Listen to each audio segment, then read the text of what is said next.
for a very introduction. So I'll just be sharing my presentation with you guys.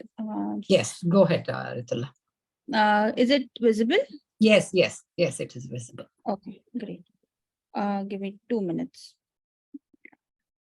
Okay, so palliative medicine and oncology, as ma'am already said, it's not just cancer that requires palliative care support or interventions, but a vast majority of it lies in non-oncology. So if you look at the statistics, it's around 85% of the whole population requiring palliative medicine support or intervention would be non-oncology, and just 15% would be cancer patients.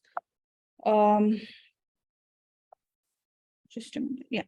So coming to the definition, as we all know, WHO has defined it as an approach that improves the quality of life of not only the patients, but also their family members. Now, these patients include both adults and children. It is not specific only to adults.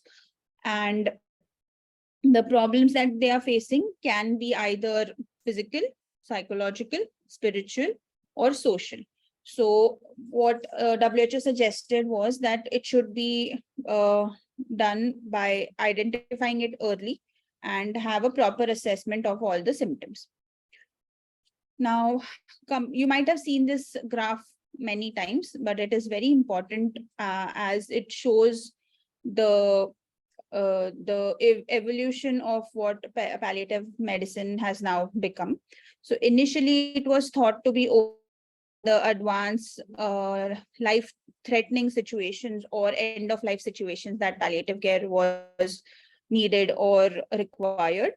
But now, over the many years of it being in place, it had everyone has recognized that the intervention should start as early as the diagnosis of a life-limiting illness, and continue through the trajectory and be more and go hand in hand with the disease modifying treatment. And maybe the requirement would be more during the final stages or the advanced stages, but there might be needs in between also. So what this has done is that it has improved the rapport that the palliative medicine consultants or physicians have with the patients. They have the trust that the patients and the relatives have in us has improved, and overall quality of life has improved if done very well. Now, though the graph shows a linear graph or a linear line where it is increasing as it goes towards the advanced stage, it is not necessarily a linear one. It can be, going up and down as and when needed. Sometimes the symptoms might be more, where the interventions from our side would be more required than otherwise. So it comes and goes, and also, as you can see, it extends beyond the death of the patient into bereavement support. Now, again, to kind of specify or bring your attention to is that we need an integrated model where the disease management goes hand in hand with our supportive management or the symptom management, and it can proceed to either rehabilitation where the patient goes into survivorship, or it can extend to end of life care and bereavement support, as in how the trajectory of the patient might be. Now, before going to the diseases per se or the systems per se, there are certain competencies that any palliative medicine physician or even a UG graduate should have regarding palliative medicine. So basically, they should be able to describe what a palliative approach of care is. They should understand when it is appropriate to initiate the referral or initiate talking about the life-limiting nature of the disease. Then they should be able to address all the symptoms, pain and otherwise, like fatigue, depression, anorexia or cachexia, effectively by a thorough physical examination and investigations as and when required. Now, they should be able to participate in the care of the dying patient and support their families. So, appropriate care for the dying would include being able to identify the signs of approaching death. What are the common and natural signs of dying process? And how would you prepare and educate the patient family and the caregivers where death is approaching, and the care of the body even after the death? Then you should be able to address the psychosocial and the spiritual needs. There are various tools in assessing and screening them. And how would you approach or manage these issues as well? And we should be able to help them make the end of life care decisions. Of course, following the legal framework and the institutional framework that you have in place, but you should be able to approach those topics and address their decision making and help them make it. Then we should be able to communicate effectively, not just with the patients, but their relatives and the families as well. And always remember that all the suffering that the patient goes through is multidimensional. It is never just the physical aspect of it. There is a psychological aspect, there's a social aspect, and a spiritual aspect involved in the suffering. And of course, it's important to care for yourself as well. So you should be able to identify when you're having a burnout, or when you feel that you need to recharge and you need to take a break from everything. So you need to take care of yourself as well. Now, you might have seen these graphs as well before. So they are commonly known as the 4 road to death. So graph A suggests a sudden death where nothing could be done. It's a very sudden, abrupt event which leads to the patient's death. Graph B usually is in cancer patients where it's a terminal disease from get-go, but responds fairly well to initial treatment, where the health is maintained but gradually deteriorates and leads to death. Graph C is generally in organ failures or non-oncology setting. Mostly you will see this. So basically there is waxing and waning of symptoms. Deterioration is there with every exacerbation or every hospital admission, as can be seen in graph C. So it never reaches the baseline as it was initially, and the last admission leads to death. So it's like a gradual progression, gradual deterioration, which may not be so obvious to the relatives or the patient himself as well.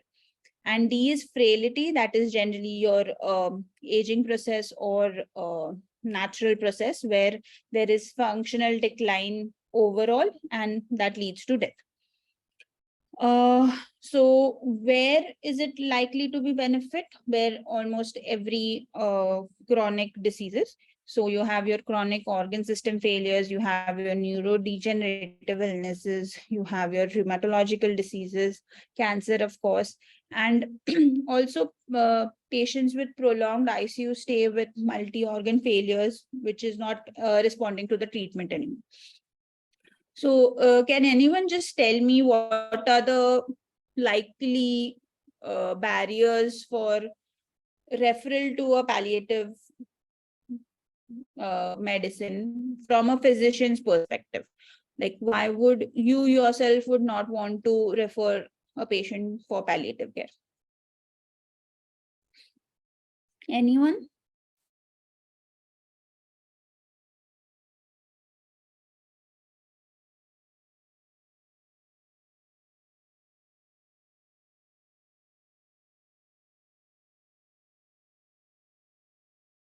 You can even Financial situation, non-affordability is what they put on the Right. chat.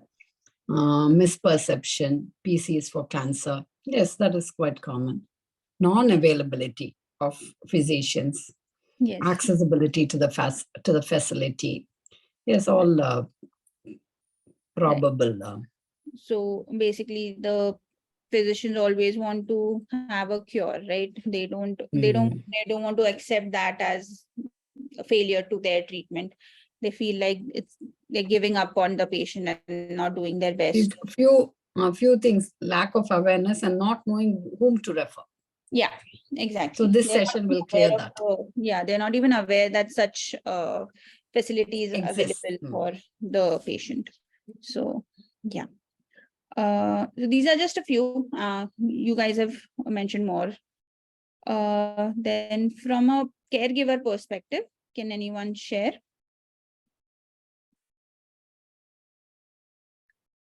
It's almost the same. So basically, as I mentioned earlier, the disease trajectory is not a very clear one. And um, whenever the diagnosis is also made, it's never mentioned that it is a chronic disease. They always say that patient theek ho jayega, patient's going to get better. So from a lay person's perspective, it means that he's going to get better. So they do not think of it in terms similar to oncology, where the diagnosis will be like it's cancer ho gaya, so the patient is going to die at one point or the other. So the disease trajectory makes it very confusing for the relatives. And of course, everyone wants everything to be done for their loved ones, so they are not willing to go for end of life care as well. And there's sometimes a component of guilt, especially when the loved ones are not nearby. So they feel that they've not cared for the patient as well as they could have. So there's a guilt that they're giving up on them. And of course, we have the societal pressures that, oh, you're doing this, you shouldn't be doing that and that. So that is always there. Now, coming to the diseases, so I'm not going into the details of all the diseases per se, because that is not the component. We will just list down all the diseases that are there in system wise and the common symptoms that they might have, and then go to the management. And I would like it to be a very interactive session so that we could learn from each other as well and get into the points that you would want to know more. So coming to the central nervous system, the most common diseases that would require a palliative care referral would be your dementias, Parkinson's disease. You have your traumatic brain injuries and stroke, of course. Now, the common CNS symptoms are you have your seizures, you have your plasias or the paresis. It can be hemi, para, or quadri. You have dystonias, can be hypertonia or hypotonia, dysphasias, dysarthrias, and aphasias. Now, coming to the management, so rehabilitative measures, it's not only in CNS, it goes across the board or right across the diseases that we'll have. So rehabilitative measures, wherever you think it would help or benefit the patients, should be advised and should be given to the patient or the relatives. Now, muscle relaxants or analgesics per se. What is your so baclofen and muscle relaxants usually in hypertonia or patients with any sort of contractures or anything, that would help, or that would go a long way in helping them, because they the pain reduces drastically after giving muscle relaxants. Analgesics, again, wherever required, analgesics should be given, because pain is one of the most commonest symptom, not only in cancer, but even in other diseases as well. And it is poorly managed many of the times. So analgesics, as and when required, should be given. And that I'm not just talking about the I'm not just talking about NSAIDs or paracetamol or other adjuvants one. I'm even talking about opioids. If you feel that the pain would be better managed with an opioid, please feel free to give it given in a very systematic and in a appropriate dose. It goes a long way in helping the patient. So you should not be scared of using opioids.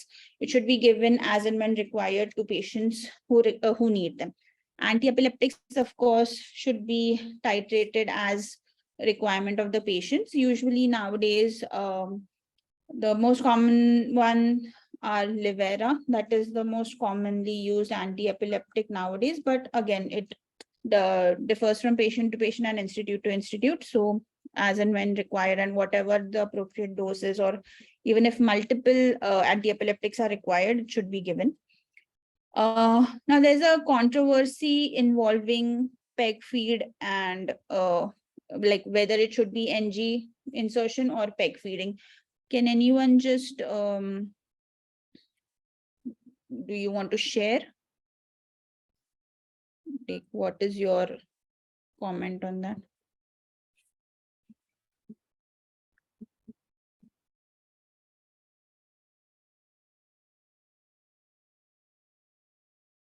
Any comments on what would be preferred? Would you want NG tube or peg feed, or which is preferred where?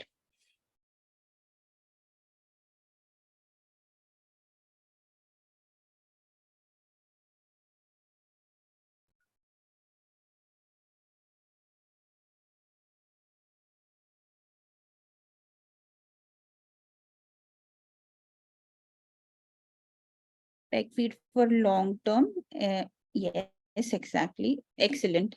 So usually they say that peg feed, as you said, correctly said, that if it's a long term, like the prognosis is maybe more than, let's say, 3 months, then a peg insertion would be more beneficial than an NG tube insertion. And if you feel that the prognosis is poor, or the survival is not as much as you think, that not long basically, then an NG tube would be preferable. Now, what is the benefit of peg feed over NG feed?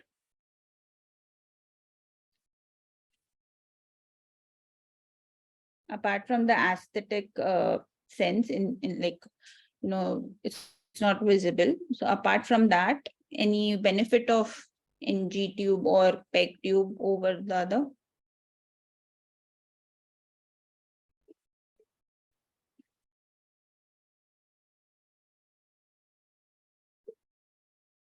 Uh, I don't know. I don't think it's the quantity of the feed. It's so what research suggests is that the aspiration pneumonia is far lesser in peg feeding compared to NG feed, because NG tube keeps your sphincter open. So peg feed would be more beneficial if that's why it's more beneficial if it's a long term. Yeah, so risk of aspiration, correct. So speech aids basically means, it again comes into rehabilitative measures, but I would just like to specify them, or kind of emphasize on them, because it's important, because especially in patients who are aphasic, or they have dysarthria, then it's important for them to have proper channels of communication. So there are various speech aids, like you have those laser pointed ones, or even the um like the patient kind of points out to the alphabets and spells out what he wants to say and everything. So those are the fancy ones. The simpler ones could be, you can ask them to do, like, maybe blink once if it's a no, and blink twice if it's a yes, and ask yes and no questions to get an answer from them. So those various things. Basically, you just need to be aware of what is available in the area that you're working in, and provide the aids that are available there. So those speech aids are quite important. Coming to the vascular system, cardiovascular system. So basically, the diseases would be your heart failure, which would include your congenital heart diseases as well, and ice and mingerization, of course. The symptoms are breathlessness. You'll have your chest pain, heaviness. There is palpitations, which could be perceived as a sense of anxiety. You have your peripheral edema. You have your cough, fatigue, and sleep disturbances. As I said, rehabilitative measures go in all the systems. So apart from that, opioids. Do you feel opioids would be beneficial here? And in what sense? Where would it help?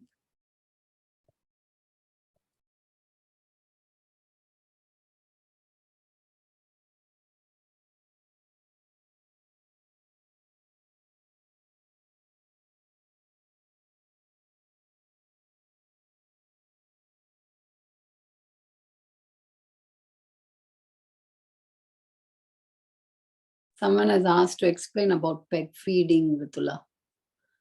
So it's basically a gastrostomy tube put in through the it's percutaneous insertion directly into the stomach. It bypasses the whole esophagus, so it's directly into the stomach. So that is on the only difference, and it's a small procedure. Basically, you cannot do it at an OPD basis. It's a small procedure. You would have to do it either in the IR, or the GI surgeon would do it, or GI like med GI would do it. Coming to the opioids, yeah, it's an anxiolytic. It, yes, reduces the preload on the heart, and it'll help with the sleep as well. It will help with the breathlessness as well. Yeah. Breathlessness And is it very will help with important. the chest pain. Chest pain. So actually, if you remember, it is like morphine was the medicine of choice for acute MI as well. Like that was written, at least theory wise. It was morphine that was to be given for acute chest pain and cardiac, like myocardial infarction. So it helps with a lot of symptoms that we saw previously. Can I come back to that later? I'll just finish with this and then I'll come back to you if that's all right, Dr. Narayana. Yeah. Okay. So coming to the diuretics. So diuretics would help with the peripheral edema, and also again reduce the preload on the heart, right? So it again helps with the symptoms that are associated with those. And it sometimes uh, even with the cough. So there are research which states that furosemide nebulization helps with cough. So it helps sometimes, it does not help sometimes, but there are researches that are going on around that. So diuretics can be used that way as well. Beta blockers, for you, especially when there is a lot of palpitations, and sometimes even when the patient has a pacemaker in C2, but despite that there is high heart rate, the patients are usually started on beta blockers. Again, it should be titrated according to the needs of the patient, and usually the usual one that is used is your propranolol. So 40 mg OD is the usual dose, but it can differ from patient to patient as well. Then you have O2 support. Of course, whenever you require it, you give the oxygen. It is to be used as what do you say? It is a medicine. So it needs to be used very, very carefully in patients, and whenever required, it should be given. It should not be withheld just because the patient is end of life or not responding to treatment anymore. So it should be given whenever required and as and when required. Dr. Narayana, so it basically stands for percutaneous endoscopic gastrostomy. It's a tube that you put directly into the stomach. That's the, oh yeah, you've already written. Yeah, thank you so much. Then coming to the respiratory system, the usual diseases that we see would be your COPDs, your interstitial lung diseases. You'll have your cor pulmonare because of these diseases, and pulmonary embolisms. So again, the symptoms overlap with CVS a lot. So you'll have your breathlessness, you'll have weight loss, you'll have fatigue, sometimes delirium, palpitations can be there, and you can have headaches as well. Again, here, what are the benefits of giving opioids in respiratory system?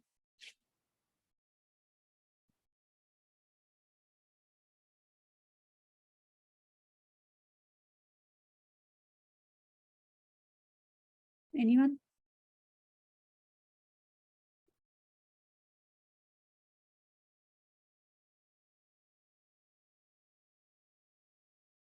Breathlessness, yes. Any other?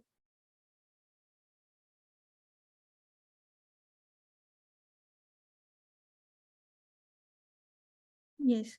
So more or less the same here. Usually, if there's a lot of cough, you might even have some amount of pain. So opioids can be used for breathlessness and pain here in general, but anxiety and not so much for palpitations. It does not have that much of an effect on palpitations. But yes, with anxiety and pain and breathlessness, it would be useful.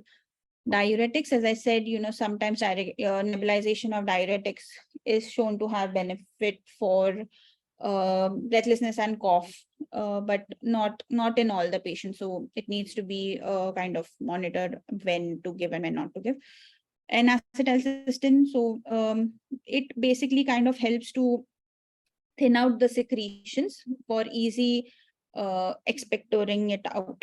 So, especially while doing chest physiotherapy, like a nebulization of an acetylcysteine just before the chest physiotherapy kind of, it's shown to have a benefit of just kind of, coughing it out and removing it easily, more easily than if not, like if there are, thick secretions.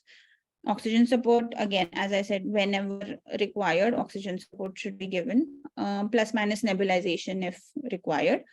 Antipsychotics, if the patient is having delirium, might be hypoxia induced delirium or might be otherwise. Antipsychotics like haloperidol or olanzapine can be used. Then steroids.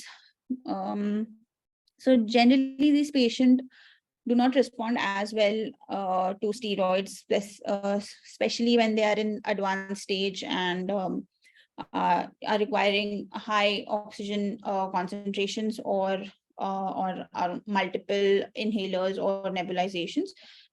Sometimes it's seen that they do not respond that well to steroids, but steroid go a long way in reducing uh, the secretions. I mean, like reducing the edema and kind of help them breathe easier. So steroids, whenever required, should be given.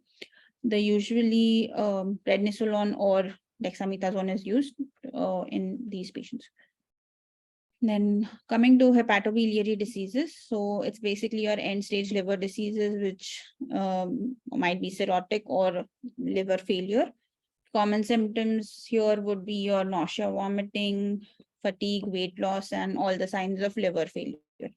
Now, can anyone tell me, so few signs of liver failure are your jaundice, your ascites, you have your pruritus, you have severe nausea, vomiting, like because of the bilirubin levels, and constipation might lead to bleeding tendencies and all. So coming to those symptom wise, what would be your antiemetic of choice in patient with nausea or vomiting associated with liver failure? Let's say the bilirubin level is around 26.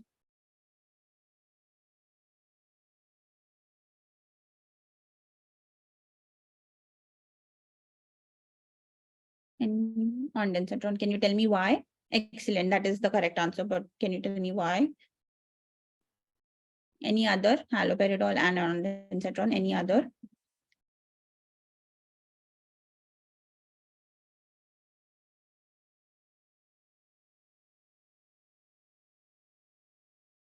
Can anyone tell me why?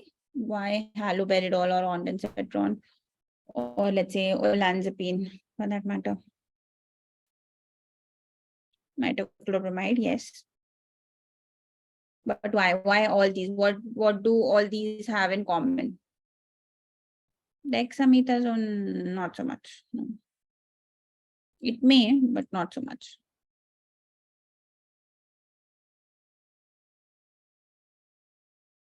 No. So here the nausea or the, like, the vomiting is basically central, right? So it's the central action that we are looking for at so at the chemoreceptor trigger zone basically. So any drug that you give for this nausea vomiting should cross the blood brain barrier, and all these drugs do cross the blood brain barrier. That's why the antiemetic of choice would either be ondansetron, metoclopramide, or haloperidol if it's not resolving with either of those two. Haloperidol actually works wonders, so you can give that, and it will help with the your delirium as well if the patient is having that. So you can tackle two symptoms at once because of that.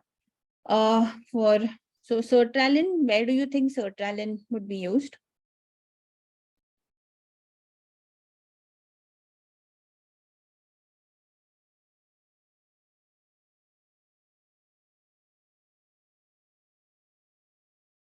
Sertraline.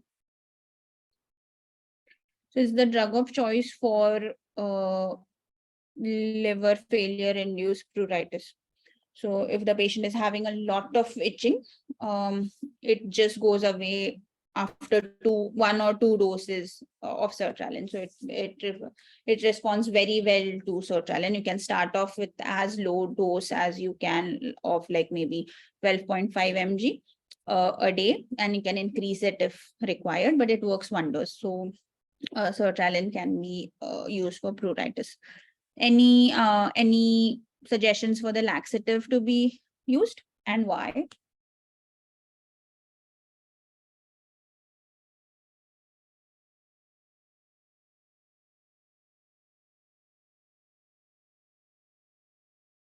Hepatic encephalopathy, yes. So to prevent constipation, yes, but why? Which one would you use?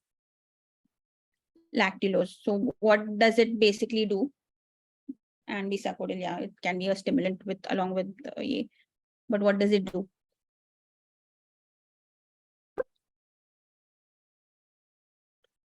Hepatic encephalopathy, yeah. Stimulant basically lactulose, so you helps, yeah, so basically reduces the chances of getting the ammonia getting reabsorbed into the blood. It helps clear the bowel and reduce the um, ammonia levels basically. So that's why lactulose. Yeah. Any other supportive measures that you can think of in hepatobiliary system?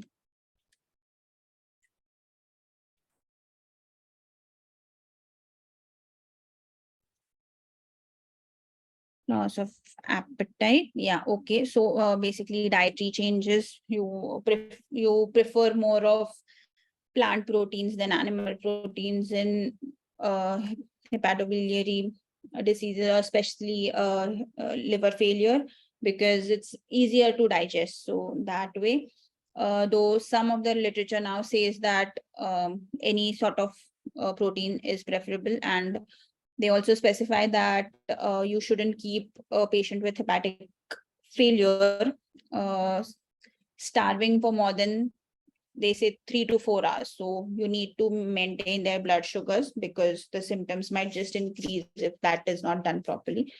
Then any bleeding, as you correctly said, so the bleeding chances are more. So if any, you feel that there is any risk of bleeding, then those should be tackled as required. So if there is variceal bleeding, then banding can be done.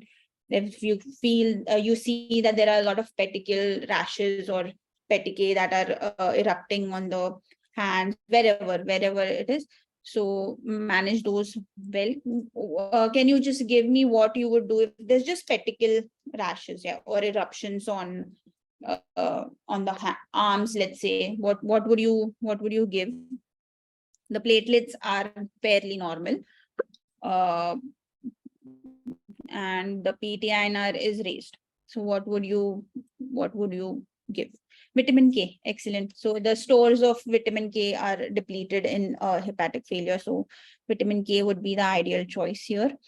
Ascitic tapping whenever required. So that you can even think of giving diuretics for the ascites, but make sure that they have adequate amount of fluids orally just to compensate that, and make sure that they understand that oral intake of fluids does not mean that the ascites is going to increase.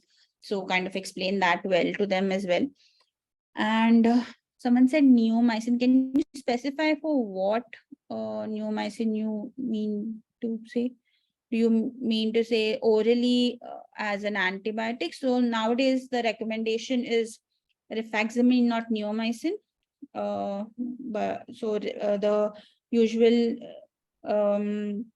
prescription for an hepatic failure would include your lactulose, 30 ml TDS. So basically, you need to maintain what do you say? 3 to 4 loose stools per day. That's what they recommend now. So lactulose should be titrated accordingly to maintain that many stools. And yeah, so for eradicating the gut bacteria, they prefer rifaximin to neomycin now, according to the guidelines. So it's rifaximin because it's gut sensitive. It's just localized into the gut. It does not get absorbed systematically. So it's rifaximin, but neomycin can be used if rifaximin is not available, or metrogyl can also be used if nothing else is available. Anything else you can think of?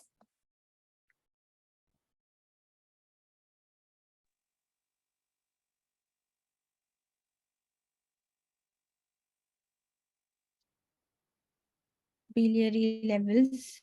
Yeah, so if you're not doing anything to reduce those, so you can even think of giving L-ornithine, L-aspartate as, to reduce the bilirubin levels, or N-acetylcysteine, just to make the antioxidant property of N-acetylcysteine help uh, manage those symptoms better. So all these are also there.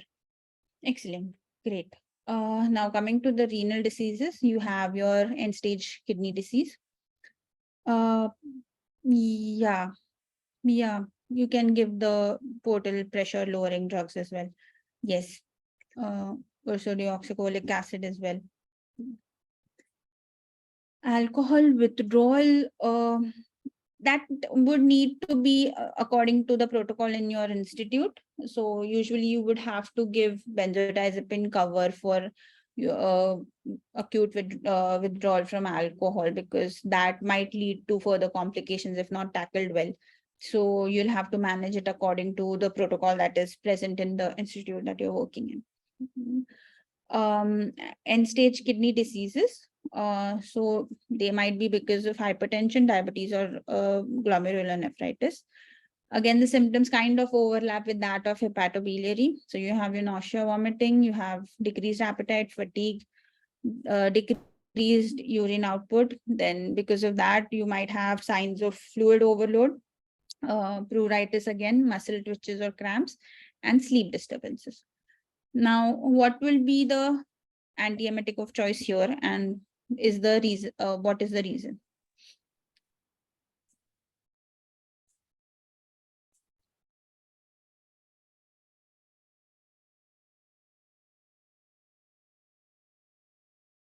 So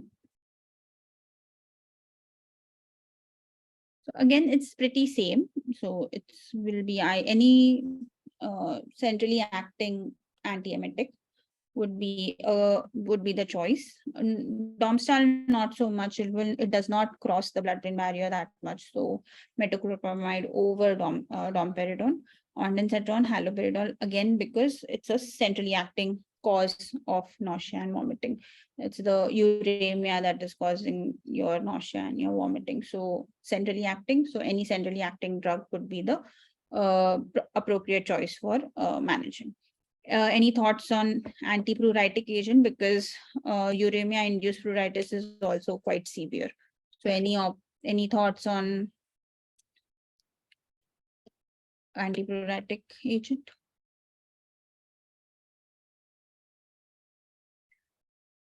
It's different from that of liver failure. So here the ideal choice is either it's UVB light therapy or local application of capsaicin. Wherever there is itching, you just apply local capsaicin. Antihistaminics can be used. Ondansetron is also one of the antipruritic agents used here, and sertraline comes in as a second line drug. So it's not very effective in renal induced pruritus, but it can be used. Laxative, again, lactulose for similar reasons. So again, Any other supportive measures that you can think of in renal diseases?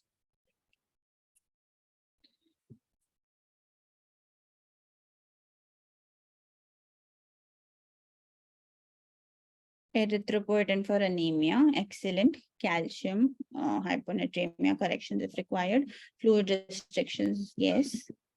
Maybe if GFR monitoring, okay.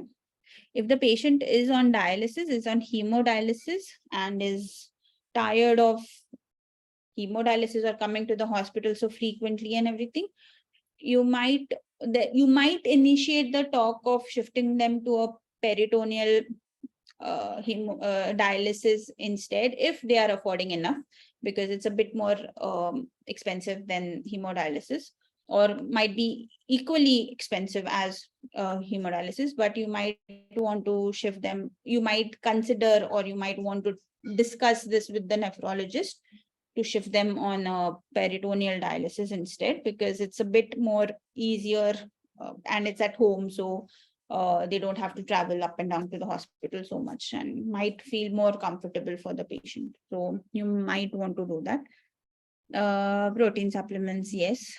Salt water restriction, yes. Anything else? Sleep disturbances correction, yes. So for sleep disturbances, I did not mention this previously, but so always start off with the non-pharmacological measures for sleep disturbances, and then go on to your pharmacological management, and see how it goes. So start off with the lowest dose possible of any benzodiazepines of your choice, and then go upwards. Muscle cramps, yes. What would you give for muscle cramps here?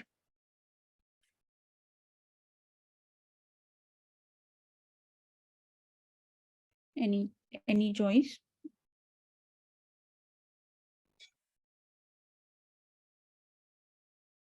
Check. So in if especially during a very advanced stage where they are not thinking of escalating the treatment a lot, you might want to restrict the blood investigations as much as you can. So instead of doing it every third day or second day, you might want to do it every week or every 15 days, as in when you feel appropriate.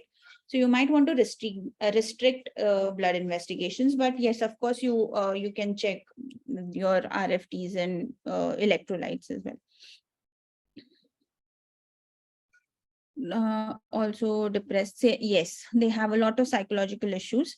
And so I had this patient recently who said that my whole weeks just goes in coming to the hospital and going back.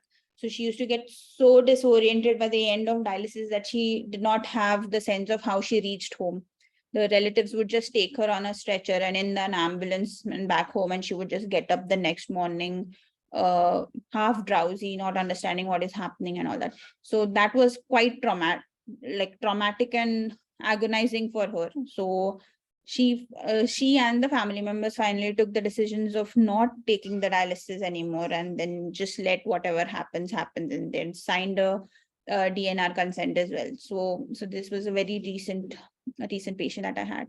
So yes, they are too distressed because of just coming to the hospital and doing so many investigations, and sometimes even the dialysis can be painful, or it might just precipitate fever, or sometimes they have chills, and it's just agonizing for them. So you need to evaluate the patient for anxiety, depression, or any other psychological issues that might occur.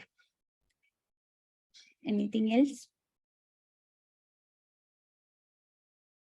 Okay, so I just wanted to mention this breathing, thinking, functioning pattern of breathlessness. So basically, it states that your breathing pattern, your thoughts and thinking or thought processes, and the overall functioning of the body kind of contributes towards breathlessness. So to manage breathlessness effectively, you need to manage all these three aspects of breathlessness. So for breathing, basically you help them by giving relaxation techniques or mindfulness techniques, anxiety management and all. Again, it kind of overlaps with your thinking processes as well, but you do that together. To reduce the sensation of breathlessness, you can consider this handheld fans and breathing techniques as well. For functioning, you kind of build up your levels of activity. So you have again reconditioning of the muscles that were not being used for so long. Give exercises, chest physiotherapy, or walking supports and walking aids to just kind of help manage the breathlessness better. So I just want you to remember this, because breathlessness in non-oncology, especially in your cardiovascular and respiratory system, is quite common. And it might even be common in your liver and kidney diseases as well. So coming to end of life care, so our Indian Society of Critical Care Medicine gave this pathway for end of life care, which looks complicated, but it is mostly for patients in the ICU on ventilatory support. So to kind of make it easy, basically, if there is any prognostic uncertainty, then the treating physician should discuss it with the colleagues. And if they have a consensus, then we should have an early and a very open conversation with the relative and the patient, establish what their goals of care are, and accordingly go for withholding or withdrawing of treatment, and then give good end of life care support to the patient and the family. And don't forget to document the process that we've had till now. So this is the simplified version of what ISACM gave, but it can be extrapolated to non-ICU patients as well, where withholding, withdrawing would not be there, but till establishing the goals of care and coming down to end of life care can be done. So for non-oncology especially, it's a very long road ahead, and we need to do as much as we can so that we can provide good care for these patients. Thank you.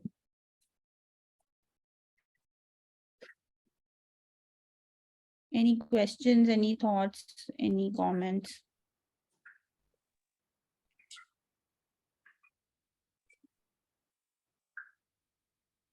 Thank you very much, Rutula. We've had a quite an interactive thing. They have all been good. Like, we'll give few minutes if they want to add on any questions at present. And just from what you said, sleep hygiene, the non-pharmacological, that is something I just thought they all can look into that. It's something quite popular, and that is the first method, which is and it's very easy to just yes. do it. It's very easy, and sometimes you might not even need any pharmacological measures for the sleep disturbances then. So it's quite easy, and the so that's all. enjoyed It is just it is, see what that sleep hygiene is like. Any hygiene, okay, you keep one place to sleep. You don't sleep here, there, everywhere. Don't keep on doing something too involving or something until you go to bed. Give some time. These are all some simple disciplined activity. One fixed time, fixed room, fixed place, and then keep it calm and quiet, not like the whole day you're jumping and running around all. So those are some things which have been found to be very useful. And many of this, like, if they, like, nowadays many people are doing some chronic pain clinics and things like that. Is there anyone in the group already doing anything like that? I just wanted to ask if someone, because they may be aware of many of the things which we have discussed, where variety of patients will be coming to you. Is anyone already doing chronic pain clinic or anything like that in the group who is there?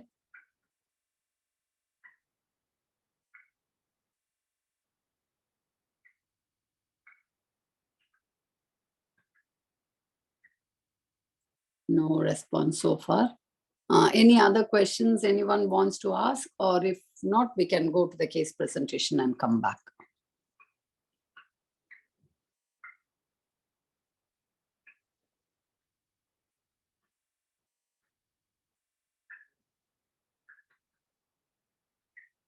And with help of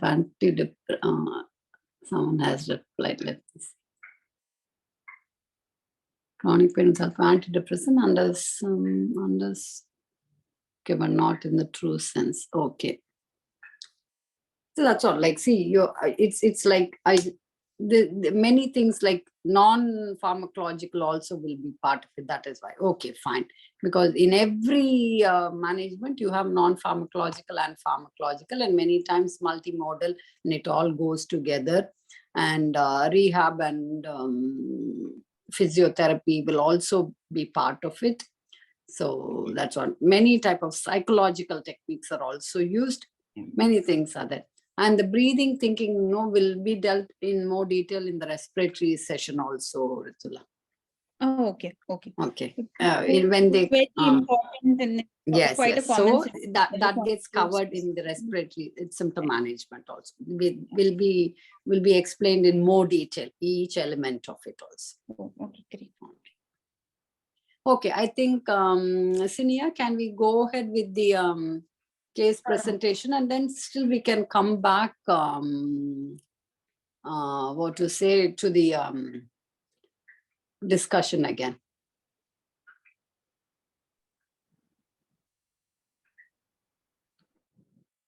Good evening, ma'am. Hope I am audible. Yes, go ahead. So, can I have the next slide?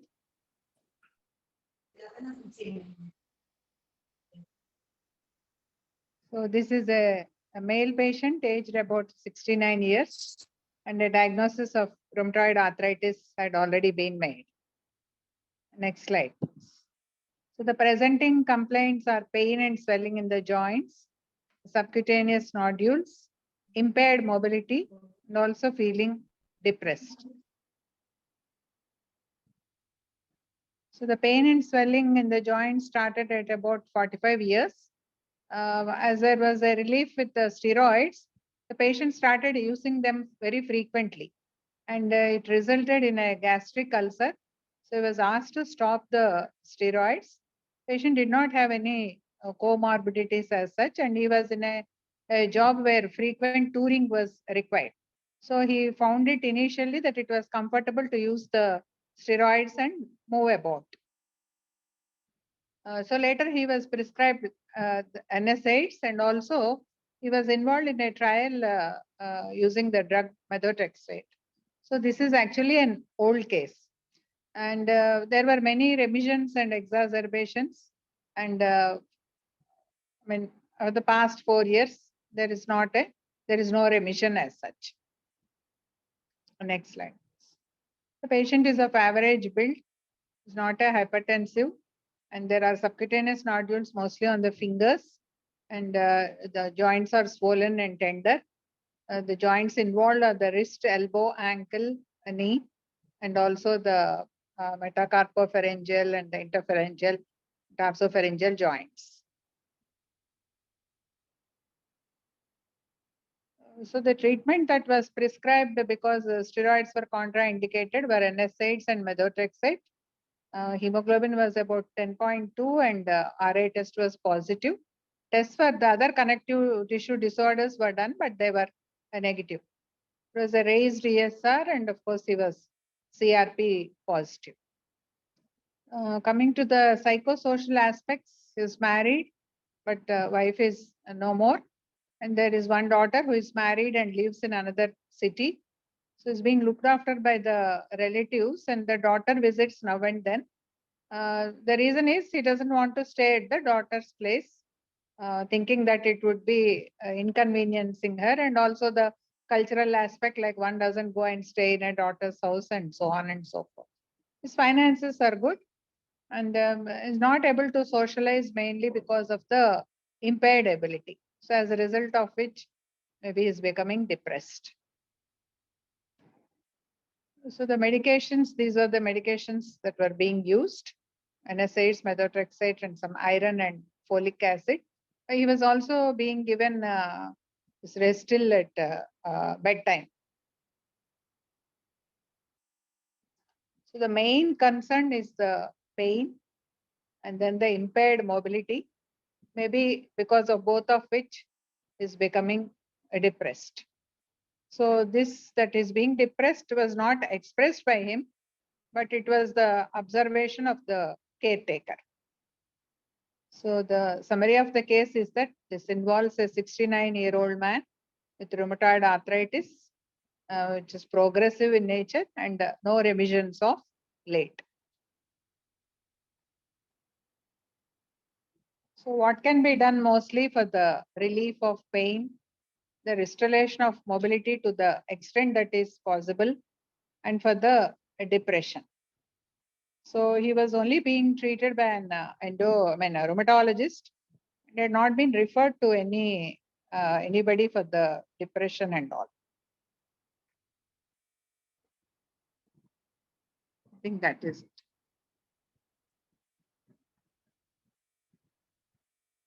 Thank you. Thank you very much, Dr. Padmaja. What was his pain score with the treatment? Pain score with treatment was like between 7 to 8, like that. Okay. Okay, I'm just going. There are some things in the chat box. 1 second, let me. Okay, no, but their general like is non-oncological palliative care more successful. So Rutula has answered. Okay. So this rheumatoid arthritis is a very painful condition actually. So Okay, that's all. So with this, like, let us go into the discussion on what can be done for relief of pain, mobility, and depression. Maybe can we come out to the can we come out of this presentation, Sinia, so that we can all have, and these are the points we'll keep in mind: pain management, mobility, and depression. If you could come to the come out of the presentation, Sinia.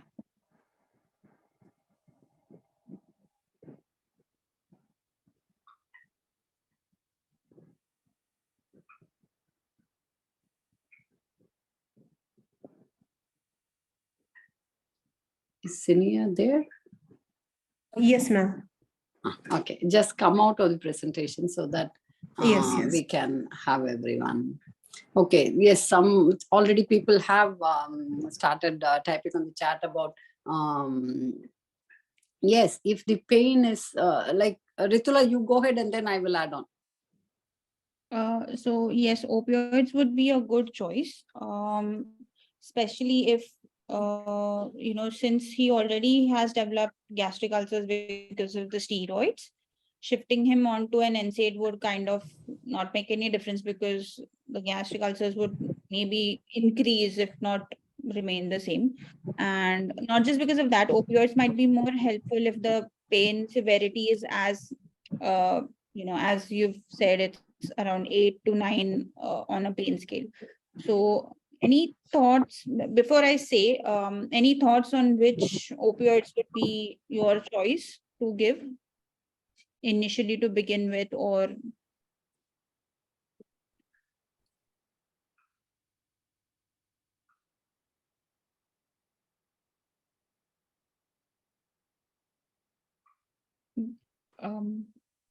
okay.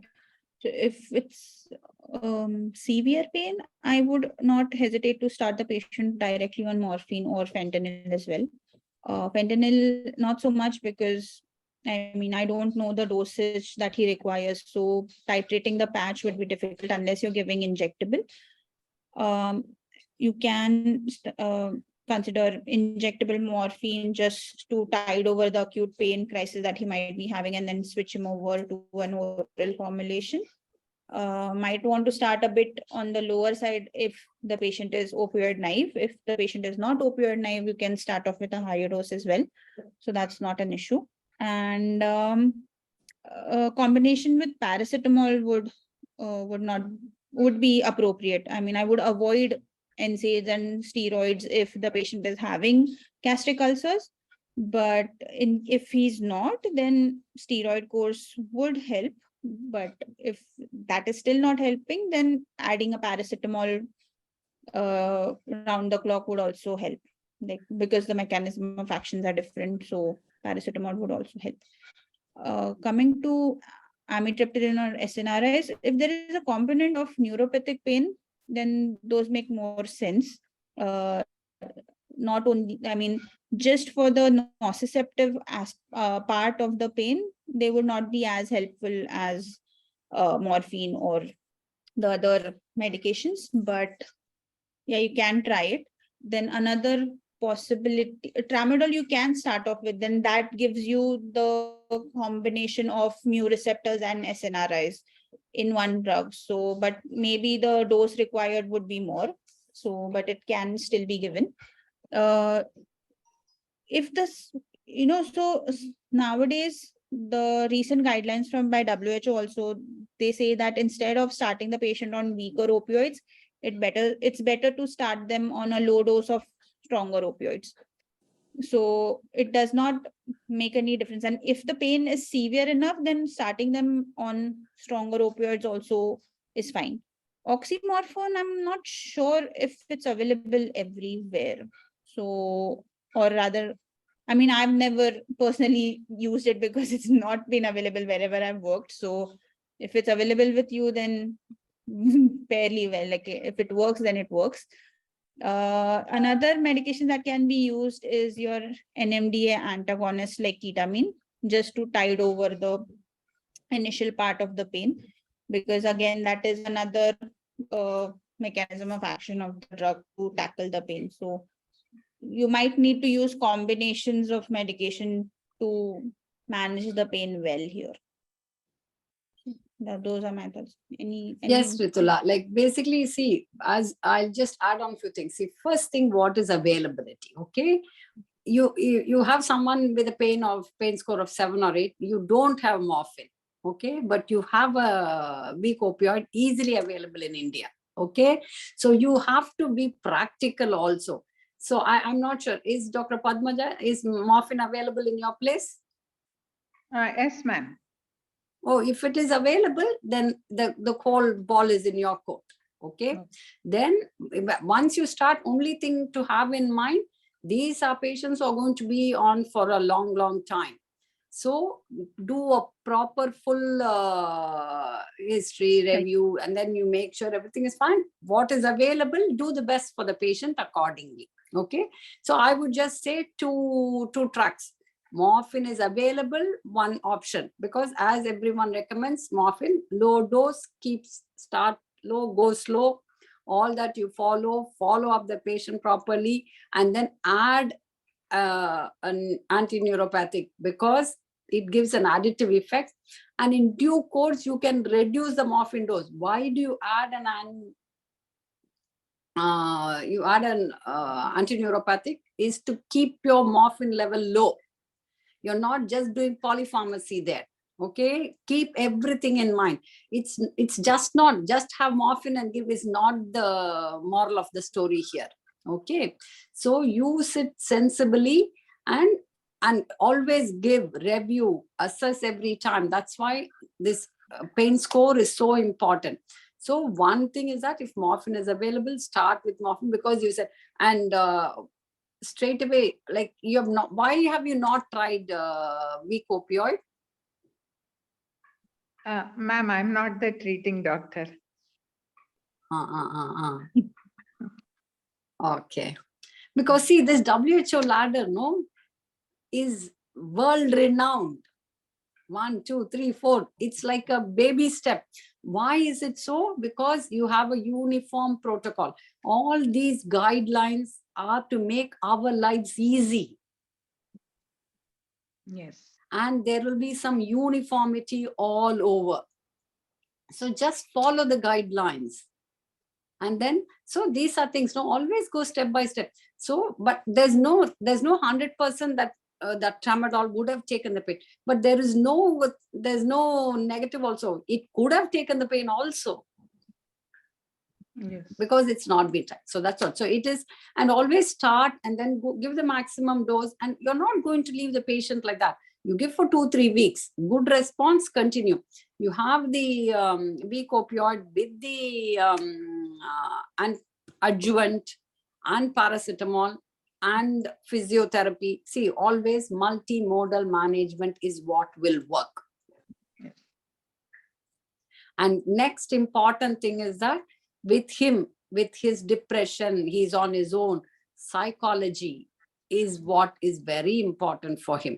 What is that? Bring him out. So always this total pain. You've all had 10 sessions. No, what we scream again and again, total pain, total pain. Yes, it is important. Physical, because definition of pain is like that. I'll go back to the roots. What is the definition of pain? And give importance to each word of that. Okay, so that is from the pain, like morphine available, go one route, and then always follow up and take, and then see, not a must that, see, sometimes with these patients, no, they may get good remissions and they can be off morphine. We have seen patients also, see, like I have been a chronic pain physician from 2008. So it is possible. I have had patients who have been on morphine, off morphine, all are possible. Okay, only thing you have to have in mind, once you start, not that they're going to be on it all along. That is why you have the adjuvants and things to help you. Okay, here with him, his sleep being disturbed, he's being on his own, so much of psychological element is there. All that is also important to be taken care of. And another route, as I say, if morphine is not available, okay, what do I do then? Then start with weak opioid, give the maximum dose and see if that's not possible. But always with that also do all the others what I've mentioned. This multimodal management is very important in non-cancer patients. Okay, and what was the third thing? Like pain, rehabilitation, and sleep. Is that right, Padmaja? Not much sleep problem, ma'am. It's only pain, then rehabilitation and depression. Depression. That's all. So, okay. Depression. That's why this for depression, no, psychology, cognitive behavioral therapy. There are so many things. In psychology, clinical psychology, you have something called as CBT, mindfulness. There are so many things, no, non-medical things which can help. And all that are possible. And they are simple techniques which are taught by the psychologists. Counseling and simple techniques which are taught. So depression, see, and there, especially if this patient is having depression, he will benefit from antineuropathic medication. A small dose of anything, either even anti-epileptic might help for him. See, all these work by reducing the hyperexcitability. Then that's what, that is the basic physiology of pain, no? What is done? It's the wind up and sensitization which happens. Those ways in these drugs do help. And as she mentioned, the NMDA can also be helpful in this. So he would need a referral to a psychologist, and complete total pain management is what will be helpful for him. Anything else anybody wants to add on, please do. And let me, I'll just read the, anything else? Rutula has already answered. Rheumatoid pain is long-standing. Can we keep giving morphine for longer duration? It's better with morphine. They will keep asking even without dependence.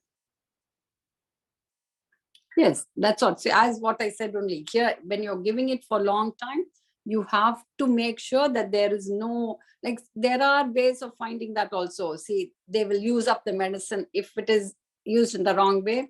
You keep account whether they are demanding it or whether they are using it quickly, to what time they should have used, and you check the tablet, check the boxes. All that have to be done when you are doing dispensing. Yeah, and switching over to either fentanyl or buprenorphine, because those have a lower, I mean, they do not cause that much of addictive. See, the thing is that with that, Rutula, I don't know. See, cost-wise, no, like Yeah, to put that in, is, yeah, that is there. You have But to adenoc understand. tablets are quite like they are not that expensive. Adenoc, Buprenorphine, but buprenorphine tablets. buprenorphine, I have not used, I've not seen patients getting big scale relief with it. I don't have much experience with that. Not With the all patches, not all go ahead. patients respond well to buprenorphine. I agree with you there. Like sometimes they do not at all respond to buprenorphine, but then like if they are responding, then that becomes a good alternative to morphine in case you are worried about the addictive potential of morphine. That's all. See, as Dr. Ramadevi has mentioned already, oral morphine addiction is, it's very, very rare. And then you don't need, it depends, no? And you can find out, like when the dose increase is happening, no? When is it an appropriate dose or is it an inappropriate dose? That's where our skills come. Okay. So, skill, common sense, everything has a role to play there. So all that has to be kept in mind. So the thing is that you have to follow them up regularly. And if you have to use it accordingly. Giving, as Rutula has mentioned, no, you give short prescriptions and keep a check on all those things. What you are dispensing, whether they are using and coming back. See, very well, if it is misused, you will know, you will give for 4 weeks, they'll come back in 2 weeks. So that itself is a sign. So that's where you pick up. And normally what we do, if you're using for non-cancer pain, you will give and you will add the adjuvants and then tell them that once you will come down and go up on it. And also you have to be aware, only when you use large dose for a long time, morphine also has very bad side effects, which you all have to be aware of also.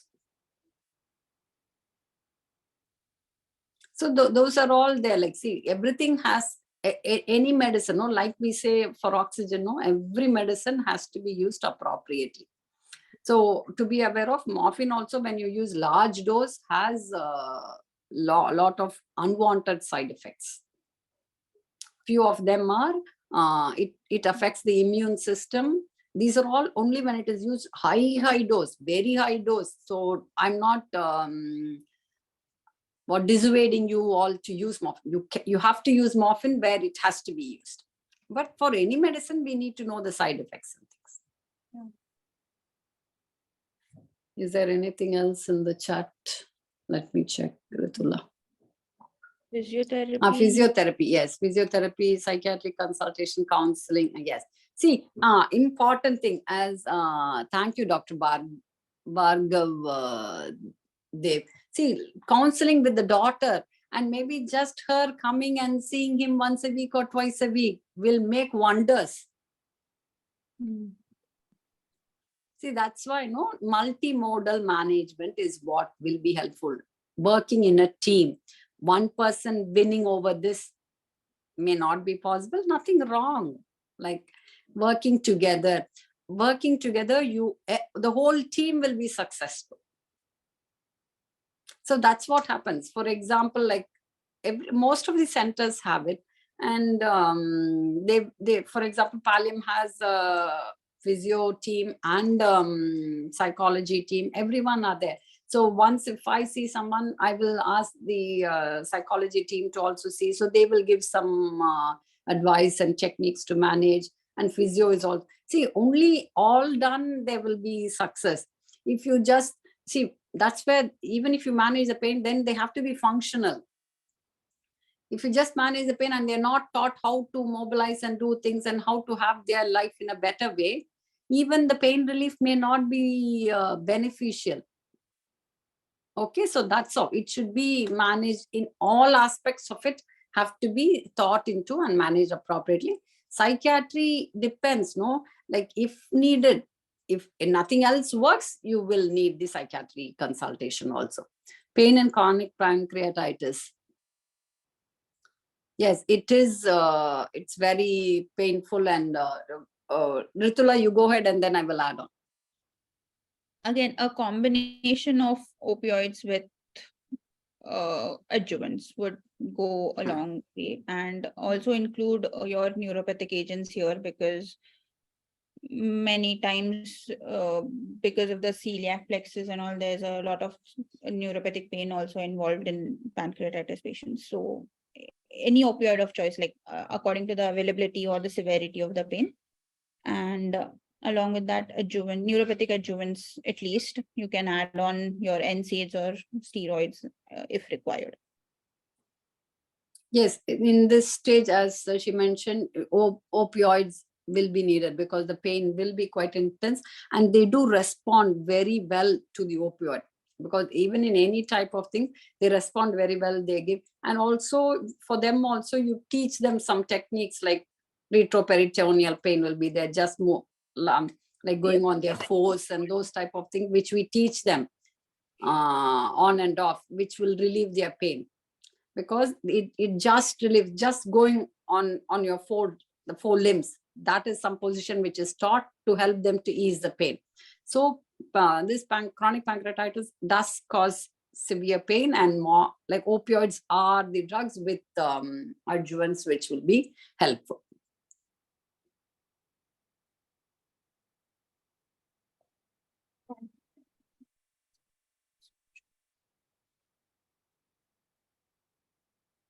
Is pancreatic enzyme supplement and surgery, that's what, manage appropriately.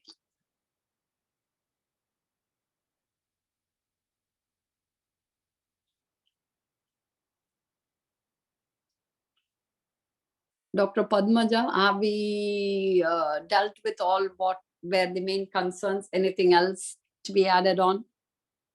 Yes, ma'am, you have told everything.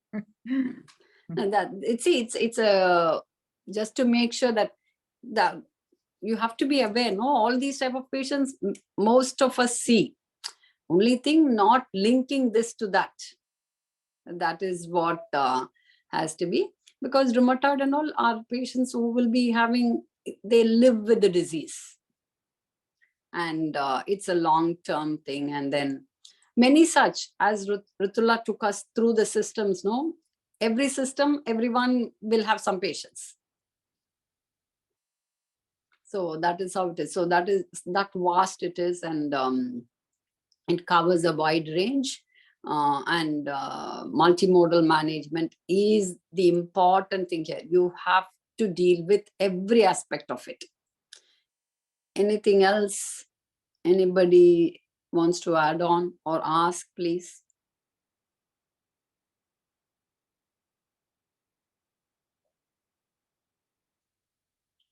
Just one thing, Dr. Padmaja, you said some relatives are looking after this gentleman, right? Yes, ma'am. Helping him.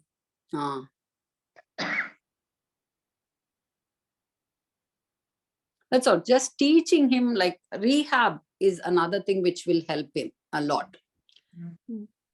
Rehab in the sense helping him to move, and also doing some simple safety changes, lifestyle modifications in the house. Yes, yes. Some rails and things to be Yes, added yes. on, which will help him to move about maybe. Yes.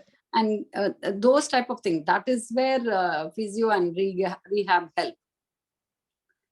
So, there are things, no, when you go into rehab, there is something called as SMART goals.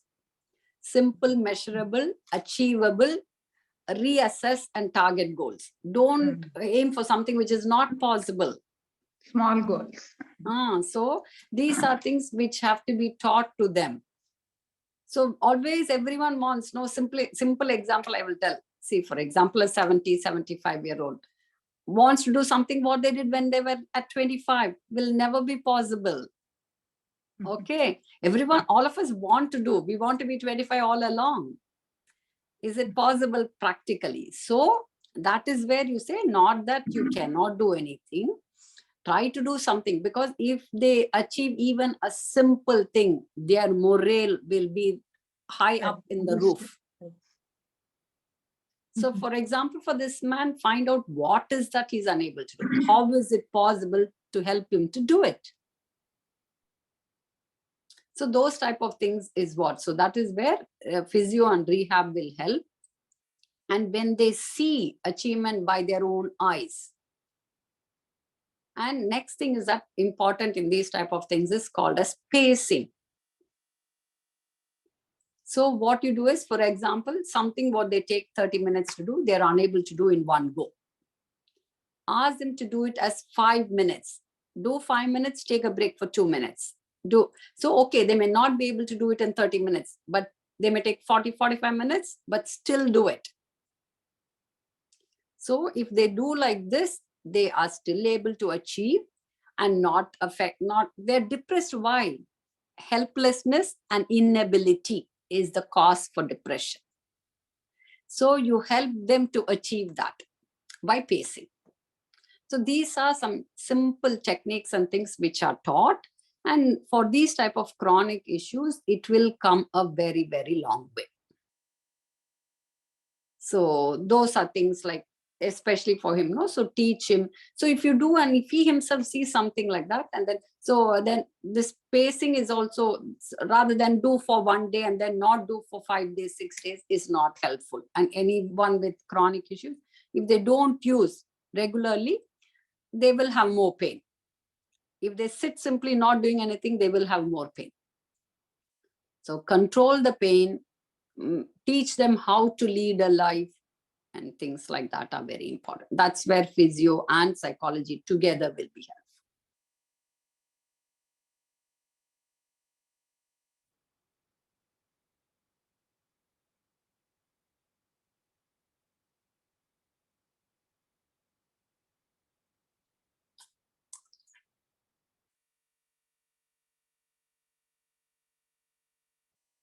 Anything else anyone wants to add on?